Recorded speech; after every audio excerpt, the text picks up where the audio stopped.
Hi, I'm Linda from Australia. Recently I purchased this Froothie Evolve blender because she's big, powerful and glass. I really like glass. You don't get that milky look that you get with plastic. And this is a large capacity glass jug. It also has a heating jug, but I'm not looking at that one today. I just thought I'd show you how I make hummus in a large batch in this fantastic, powerful Froothie as opposed to using the smaller blender. So I hope you like this short overview of what the Froothie Evolve can do with making hummus.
Hey Froothie, I'm listening. clean my blender.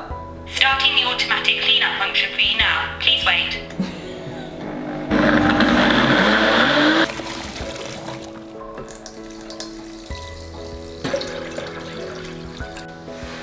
Hey Froothie, Hello. clean my blender.